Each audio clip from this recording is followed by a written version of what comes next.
Hi guys, 18 Dapper here and welcome to this one. It is the League 2 2022-23 season review and my reaction to my early season predictions. Buckle in.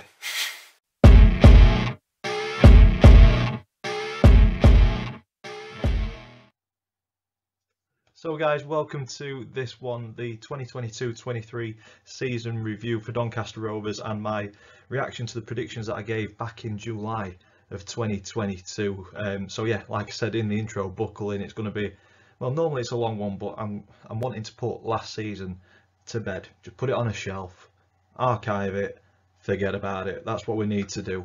But before we get into this video, I just want to start with a big thank you to each and every one of you that's supported the channel and subscribed, interacted with it, commenting, sharing, liking, you name it. It really does go a long way, and it shows me that you guys are still enjoying the content. I think I've been doing this for about 4 or 5 years now, something like that, so it's great to know that you guys are still enjoying the content, so a big thank you for that. If you haven't already subscribed, please go ahead and do so. It will be greatly appreciated because more content is coming your way next season. But as we are recording, we are at 3,063 subscribers. Massively humbled to break 3,000 subscribers. So once again, just a huge thank you to each and every one of you. It does mean a lot. So hopefully I can continue to give you content that you enjoy and that you want to carry on watching. That's what it's all about. But moving on to this video, so in this video we're going to have a look at the season expectations, the season reality, which is not a good one, and then normally I'll give kind of my most improved player, key players, goal of the season, things like that. But like I say, I just want to archive that season, forget about it, because we'll go into it, it was poor. And then we'll get into my reaction from my pre-season predictions, and to be fair, Doncaster had a poor season, I've had a pretty bad one in that as well, so stay tuned for that. And then the family's predictions league table, if you watch the previews all season, you'll know that we've been doing that. So the update and the final standings on that will be shown at the very end. So let's get into season expectations. So at the start of the 2022-23 season, Gary McSheffrey, he was still inexperienced, but he was trusted with helping Doncaster bounce back decisively. That's what the board said, bounce back decisively after a poor couple of seasons and dropping out of League One. And that heightened expectations for fans, including myself, and it just wasn't meant to be. I thought last summer's recruitment was decent, and I think it put us in with a fighting chance of getting top 7, to be honest, especially with what the board was saying, giving Gary the tools to do the job and bounce back decisively. So yeah, I was looking forward to the season. Your likes of Molyneux, Miller, they're the two main ones that kind of jumped out, both scoring 12 goals the season before in League 2, plus a few other additions, and the permanents. We weren't dipping into the loan market as much, so yeah, it looks like it was going to be a positive season. Behind the scenes it all changed, and yeah, it looked like the foundations were in place to build on it and create something positive last season, but the reality was very, very different. And that moves us on to the season reality.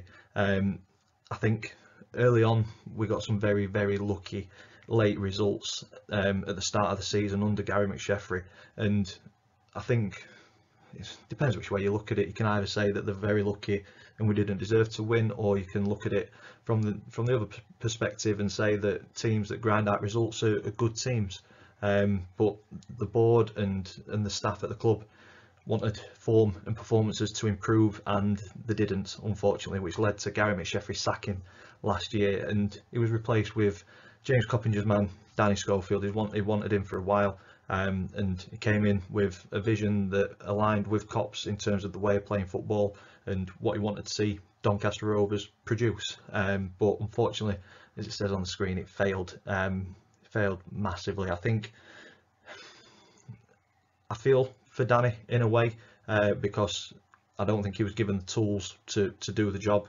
You look at the recruitment that we're doing under Grant McCann now, and it's chalk and cheese from what we've seen previously. So I don't think he was given a fair crack of the whip in terms of being able to bring his own players in and things, but he made a rod for his own back by being very stubborn with his style of play, with the way that he's set up, his philosophy.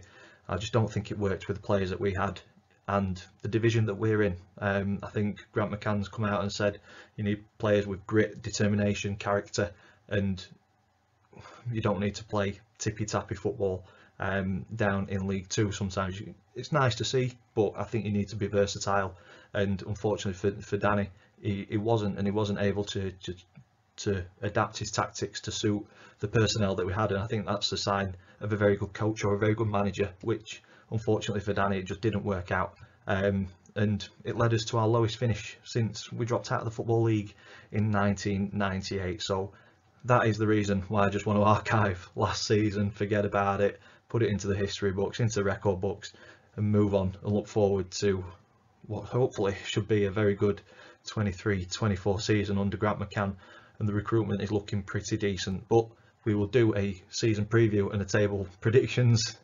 around late July, before the start of the season obviously. So I'll go into a little bit more detail on Grant McCann and the recruitment in that video. So as I say, subscribe so that you don't miss that or any future content.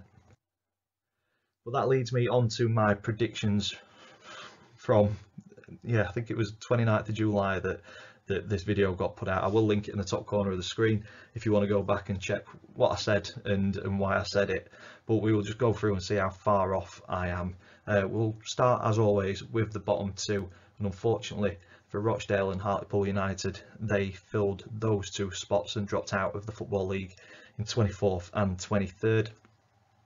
I had them both surviving. I had them in 22nd and 21st, so I wasn't too far away with this prediction, 2 off on each one of those. But filling up the rest of the bottom half of the table, you'll see a couple of big numbers in there. You've got Crewe in 13th. I had them down in 23rd, so they ended up improving on my prediction by 10 places. Another big number, Doncaster Rovers. I fell for the bounce back decisively line. I thought we were going to bounce back decisively, and we didn't. We were about as far off bouncing back decisively as you could possibly get. Towards the end of the season, we were the worst form team in the EFL, and my 6th place prediction was a mile off. 12 places out, we finished in 18th. The rest of the bottom half of the table, 22nd Crawley, I had them in 13th, 9 places higher than what they finished. AFC Wimbledon, 9 places higher as well. They're the big ones. They finished in 21st. I had them in 12th. But then moving up, you've got Colchester in 20th, Harrogate in 19th. A good season for them. Gillingham in 17th, which doesn't look too good, but after their start last season, a fantastic finish for them. Walsall in 16th, Newport in 15th, and then Sutton in 14th. Couple of teams there where I'm 1 or 2 away from it, but there's a couple of big movers in there as well. If you are new to this and you've never seen me do one of these in previous seasons, what I do is the difference, I allocate that as a point to myself, and obviously the lower the number, the better I've done. So we'll have a look through past results and we'll compare this season to that once we've seen the top half of the table. So starting with 12th, Tranmere, I wasn't too far away with them, only 4 places, and Grimsby, they moved up 4 places. Swindon was a big mover. I had them in 3rd and they finished in 10th, not a good season for them. And another big mover was Barrow. I had them predicted in 20th and they finished in 9th, a fantastic season for them. Just shows how little I know of League Two. Hopefully this season will be slightly better, knowing the league a little bit more. And to finish the top half of mid-table, 8th was Mansfield Town. I had them getting automatic promotion in 2nd, so 6 places dropped down for them. Onto the playoffs, Salford is the only team this season that I've got spot on. I had them predicted in 7th, they finished in 7th. Bradford, Carlisle and Stockport County were the 3 remaining teams that made up the playoffs this season. Bradford I had down as being champions, so they dropped down 5 places for me. Carlisle I had as a mid-table, so a big move for them, up 9, but the biggest move has not been on the screen yet. And Stockport I had them in 5th and they finished in 4th, so pretty close on that prediction. Quite happy with that. On to the top 3, and the biggest mover is in these. You've got Northampton, I had them down in 4th. I thought they'd just miss out again. but they finished in third, automatic promotion. Congratulations to them. But yeah, the big movers, I think everybody, or a lot of people, wrote them off at the start of the season, and they absolutely delivered. They were unreal. They were difficult to beat. They were a typical Steve Evans team. So massive congratulations to Stevenage, and wish you all the best in League One next season. I had them in 19th. They finished in second. 17 places they climbed. So that's a big hit on my score at the end of the season. And another big hit was Leyton Orient. I had them in 10th, and they were champions. And once again, huge congratulations to Leyton Orient and Richie Wellens for winning the championship in League Two. But yeah, 9 places climbed on my prediction. So as I said earlier, the results in previous seasons, 2018-19 was the first time that I did this. I got 140 points, which isn't very good. But then 19-20 I improved, got 100 points. 2021 got worse with 138 points, and then 21-22 got slightly better with 118. So we're a bit up and down at the minute, and that continues because this season I've only got one correct prediction, which gives me no points. That's what we want. We want more of those, and we want a lot more of these as well. Between 1 and 4 out, that's, I think, reasonable when you're predicting a table at the start of the season. I only got 9 out of 24 teams within 4 places of their final position. So the big hitters, what have damaged my score this season, the 5 or more out, 14 teams out of the 24, and adding all of the points up, 140 points. So I've equaled my worst ever prediction. So as I say, it can only go one way from it. Well, it can't. It could get worse. I hope it doesn't. But hopefully we improve now that we know League Two a little bit better this season. Moving on to the Family Predictions League table. So if you followed this all season, we predict the scoreline for every single league game. If we get the scoreline spot on, 3 points. If we get the outcome right but not the scoreline, we get 1 point. If we get completely wrong, we get no points. And I had an absolute dreadful season, both in my predictions and in the family predictions all season. I finished bottom on 17 points. Dad finished third on 20, and Chris and Max shared the trophy. They got the same amount of points. They predicted the same amount of wins. They were going to give a different prediction on the final game, but the trophy is going to the same house anyway, so they went with a 1-0 win for the Rovers, and we finished getting beat 2-1 at Walsall, so they stayed on 26 points. So the trophy is now with Max and Chris at their house. I need to improve massively on my 17 this season, and like I say, being in League Two once again, hopefully we get to know it a little bit better. So that brings us to the end of this video, the reaction to the 2022-23 season from a Doncaster Rovers perspective, and my reaction to my pre-season predictions. They weren't very good.